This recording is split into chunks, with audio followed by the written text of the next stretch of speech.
जय श्री राम। शंखनाद में आपका स्वागत है। पश्चिम बंगाल में ममता बनर्जी का घुसपैठियों का किला ढहता जा रहा है। उनकी पार्टी का आधार खिसक रहा है और इसे बचाने के लिए ममता बनर्जी एड़ी चोटी का जोर लगा रही है। इसीलिए आज जब 4 नवंबर को एसआईआर की शुरुआत हुई है, बीएलओ घर घर जाकर जानकारियां जुटा रहे हैं, तब ममता बनर्जी ने कलकत्ता में एसआईआर के खिलाफ विरोध मार्च निकाल रही है। इनकी पूरी पार्टी ममता बनर्जी, अभिषेक बनर्जी पैदल चलते हुए एसआईआर के खिलाफ विरोध कर रहे हैं और कह रहे हैं कि हम एसआईआर से आपका नाम कटने नहीं देंगे, हम एसआईआर के खिलाफ हैं। अब जो ममता बनर्जी सत्ता में बैठी हुई है, जो खुद एसआईआर में सहयोग कर रही है, जिन्होंने अधिकारी दिए, बीएलओ दिए, बीएलओ सरकारी अधिकारी होते हैं, स्कूल के टीचर होते हैं, स्वास्थ्य कर्मी होते हैं, पंचायत स्तर के कर्मचारी होते हैं, तो ये सभी बीएलओ बनते हैं, बूथ लेवल ऑफिसर। बीएलए दे रही है, बूथ लेवल एजेंट दे रही है, निर्वाचक अधिकारी दे रही है, ईआरओ एईआरओ दे रही है। लेकिन यहाँ पर दूसरी तरफ दिखावा करने के लिए विरोध प्रदर्शन भी कर रही है कि मैं एसआईआर के खिलाफ हूं। तो आखिर ममता बनर्जी अपनी ही सरकार में अपने खिलाफ विरोध प्रदर्शन क्यों कर रही है? क्योंकि जब आप एसआईआर में सहयोग करते हैं तो आप उसका हिस्सा बन जाते हैं। आप विपक्ष में तो है नहीं, जैसे बिहार में था, राहुल गांधी और तेजस्वी यादव विरोध कर रहे हैं, समझ आता है, क्योंकि सरकार में नहीं है। सरकार में होते क्या करते हैं वो बात की बात है, लेकिन आप तो सरकार में भी हो। तो आपके विरोध प्रदर्शन की वजह क्या है कि क्यों 4 नवंबर को ही वो सड़कों पर निकली है ममता बनर्जी? देखिए, 2 वजह है इसकी। पहला तो ममता बनर्जी के पास विकल्प नहीं है, सुप्रीम कोर्ट का रास्ता बंद है। सुप्रीम कोर्ट में बिहार में जा चुके और खाली हाथ लौटना पड़ा। अब हालांकि जो एमके स्टालिन है, डीएमके के तमिलनाडु के मुख्यमंत्री, वो सुप्रीम कोर्ट पहुंचे हुए हैं, क्योंकि आज से 12 राज्यों में एसआईआर शुरू हो रही है, तो वहां पर तमिलनाडु भी है। तो सुप्रीम कोर्ट में वही याचिका लेकर गए हैं कि ये संवैधानिक नहीं है, इससे जो है सही लोगों के नाम काट दिए जाएंगे, बीजेपी अपने लिए इस्तेमाल कर रही है। एक दिखावे की राजनीति। डीएमके को भी सपोर्ट करना ही है, लेकिन वो वहां क्या कर रहे हैं, दिखावे के लिए पिटीशन डाल रहे हैं सुप्रीम कोर्ट में। स्वीकार भी होगी या नहीं, क्योंकि अभी अभी फैसला आया है एसआईआर को लेकर। अब ममता बनर्जी, क्योंकि इनकी महुआ मोइत्रा पहले ही उस पिटीशन का हिस्सा थी, पुरानी पिटीशन का, तो अब ये सुप्रीम कोर्ट नहीं जा सकते। इसीलिए अब ये क्या कर रही है, ये निकाल रही है मार्च, विरोध प्रदर्शन कर रही है, और इसके माध्यम से जो इनके घुसपैठिए छोड़ कर जा रहे हैं पश्चिम बंगाल, भारत छोड़कर जा रहे हैं, उनको रोकने का प्रयास कर रही है कि डरो मत, मैं बैठी हूं तुम्हारे लिए, मैं तुम्हें बचा लूंगी। देखिए सब पश्चिम बंगाल में स्थितियां क्या है। पश्चिम बंगाल के अंदर जब एसआईआर की आहट से पहले ही बांग्लादेशियों की हालत खराब हो गई है, क्योंकि उनको ये लग रहा है कि एसआईआर में अगर नाम नहीं आया तो फिर हमें चिन्हित करके उठा लिया जाएगा, बांग्लादेश फेंक दिया जाएगा। इसीलिए सोच रहे हैं कि हम अभी बांग्लादेश लौट जाएं, जब एसआईआर चुनाव वगैरह खत्म हो जाएगा तब वापस आएंगे, तब यहाँ पर सब कुछ शांत हो जाएगा, हमें चिन्हित नहीं किया जाएगा। इसीलिए भीड़ लग गई है जाने के लिए। बीरभूम से बिशरपाड़ा है, उत्तर 24 परगना, दक्षिण 24 परगना, मालदा, मेदिनीपुर, ये सब इलाके जो मुस्लिम बहुल इलाके हैं, वहां से ऐसी रिपोर्ट्स आ रही हैं।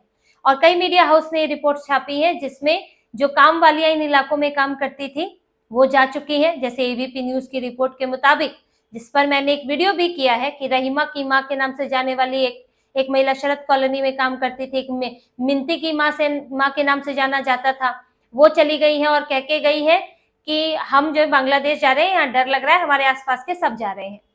इसके अलावा कुछ लोग ऐसे हैं, जैसे कि बिशरपाड़ा के मोहम्मद आलम का जिक्र था एक रिपोर्ट में।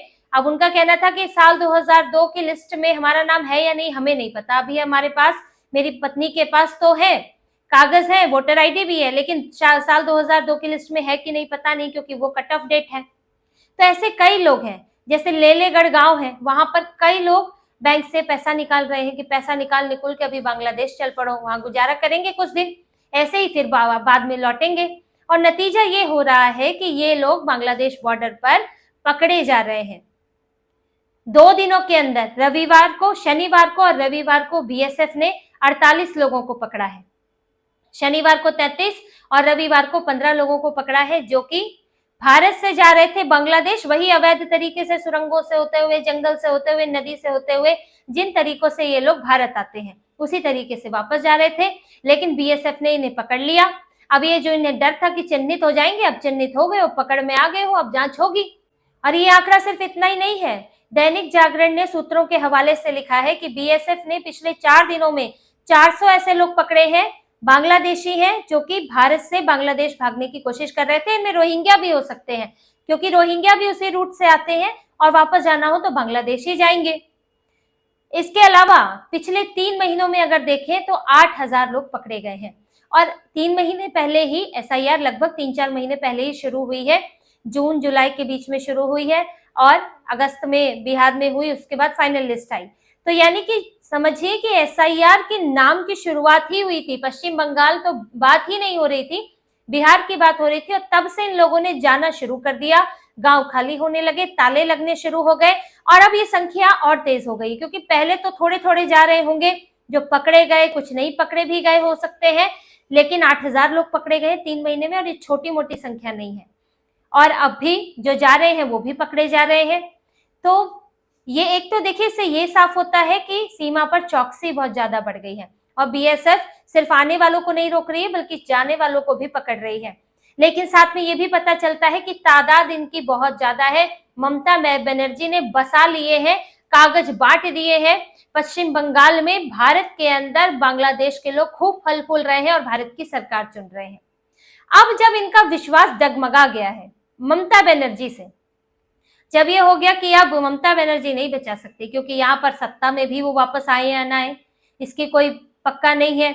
दूसरी बात, यहाँ पर जिस तरह से केंद्र सरकार सक्रिय हुई है, जिस तरह से एसआईआर हो रहा है, एक सख्ती के साथ, कड़ाई के साथ हो रहा है, दस्तावेज जांचे जा रहे हैं। दूसरी बात, बीएसएफ को भी सख्त किया है और डेमोग्राफी मिशन पूरा का पूरा चल रहा है। तो जिस तरह से केंद्र का दखल बढ़ा है तो इन लोगों में डर बैठ गया है कि अब ममता बनर्जी नहीं बचा सकती। चीख चिल्ला सकती है, बयान दे सकती है, लेकिन बचा नहीं सकती। तो हम अथॉरिटी हमें पकड़े, प्रशासन हमें पकड़े, कल को बीजेपी की सरकार आ जाए तब तो फिर इन लोगों का वहां पर बच पाना बड़ा मुश्किल होगा। तो वहां पर तो पुलिस भी फिर इनके खिलाफ कार्रवाई करेगी।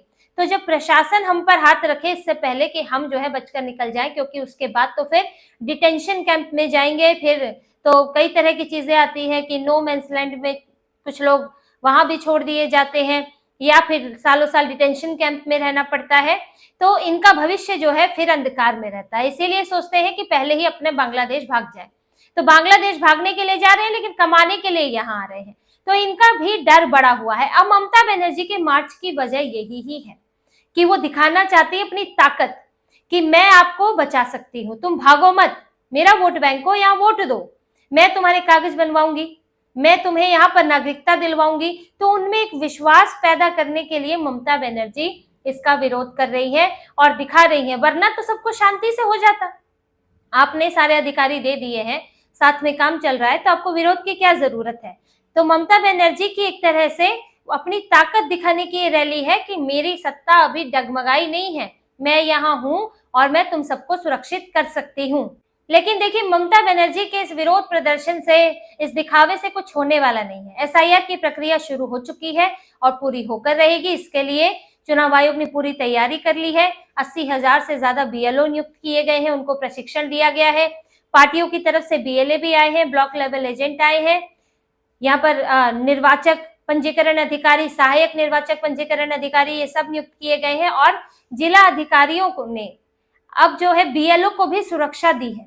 बीएलओ ने सुरक्षा की मांग की थी, क्योंकि पश्चिम बंगाल का कल्चर तो जो है वो है ही मारकाट और बम धमाका, ये सब तो होता है, अभी तक चुनाव में यही होता आ रहा है। तो बीएलओ को भी डर है कि अगर हम जाएंगे जानकारी लेने तो भीड़ ही हमारे पीछे ना पड़ जाए। खासतौर से मुस्लिम इलाकों में डर रहता है, क्योंकि वहां पर कागज दिखाने में सबसे ज्यादा समस्या है। तो बीएलओ को भी सुरक्षा दी जाए, ये सुनिश्चित किया गया है। तो ममता बनर्जी के ये पैतरे, ये चालबाजियां काम नहीं आ रही हैं, क्योंकि एसआईआर हो रही है और ममता बनर्जी का किला जो है वो डगमगाने लगा है, क्योंकि इनका सबसे भरोसेमंद वोटर वो ही जा रहा है बांग्लादेश, वो भारत छोड़ रहा है और इनके ऊपर अविश्वास जता रहा है कि ममता बनर्जी अब हमें नहीं बचा सकती। देखिए अब इससे घुसपैठियों की संख्या तो कम होगी, एसआईआर के बाद भी कई लोग लिस्ट से बाहर होंगे। ममता बनर्जी ने जिस धड़ल्ले से कागज बनाए हैं तो हो सकता है कि कुछ जगह भी बना ले एसआईआर के अंदर, लेकिन लिस्ट काफी हद तक उसमें शुद्धिकरण होगा। साथ ही इन इलाकों में ममता बनर्जी के जो गढ़ हैं, ममता बनर्जी की ताकत कमजोर होने से बूथ के स्तर पर हिंसा नहीं होगी, बूथ में दबाव नहीं होगा, क्योंकि देखिए यहाँ तो इलाकों में, अंदरूनी इलाकों में ये सब होता है कि गुंडागर्दी, मनमानी चलती है और लोगों से जबरदस्ती वोट भी पड़वाया जाता है। ये कोई ऐसा नहीं है कि सामने हो रहा है, लेकिन ये सामूहिक तौर पर होता है कि हाँ यहाँ से, इस बूथ से तो पढ़ना ही चाहिए। तो ये गुंडागर्दी, मनमानी भी कम होगी जब ममता बनर्जी कमजोर नजर आएगी, जैसे कि कम्युनिस्ट पार्टियों के साथ हुआ था। पहले उनका गढ़ हुआ करता था, लेकिन जब धीरे धीरे ममता बनर्जी आगे बढ़ी तो लगा कि ममता बनर्जी को सपोर्ट है लोगों का, तो इसमें जो लोग कम्युनिस्ट पार्टियों के साथ भी थे वो भी इधर आ गए। अब ममता बनर्जी के लिए लॉबिंग होने लगी, तो इसका उन्हें फायदा मिला, कितने बहुमत से जीती, आज तक मुख्यमंत्री बनी है। लेकिन अब जब ममता बनर्जी कमजोर नजर आ रही है तो उसका फायदा भाजपा को मिल सकता है, क्योंकि भीड़ के साथ भीड़ बढ़ती है। अगर लगेगा कि भाजपा के पीछे भीड़ है तो और भीड़ बढ़ जाएगी। ममता बनर्जी के हाथ में अब ज्यादा चीजें रही नहीं है, ममता बनर्जी घुसपैठियों को भी नहीं बचा सकती है, तो इससे डर बढ़ेगा और लगेगा कि अब जो सत्ता में आने वाला है उसी के साथ हो लेते हैं। तो ये स्थितियां बंगाल में अब बन सकती है। एसआईआर के कई प्रभाव हैं, क्योंकि एसआईआर जो है वो सही वोटर को चुनता है, गलत वोटर को निकालता है और सही वोटर सही चुनाव करता है। ये जो बाहरी वोटर हैं, जो घुसपैठिए हैं, वो सिर्फ पूरी तरह से एक तरफ होकर वोट करेंगे उसके लिए जो कि उन्हें बचा सकता है।